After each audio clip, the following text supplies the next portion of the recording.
Всем привет! Привезли на ремонт кресла. Ужасный скрип.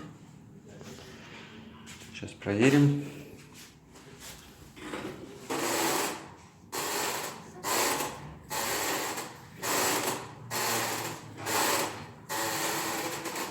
Будем исправлять.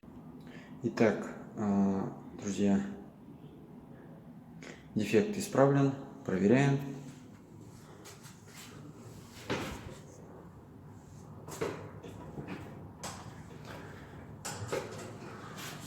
Рекомендация простая. Закручивайте ручки максимально сильно, чтобы не было такого скрипа.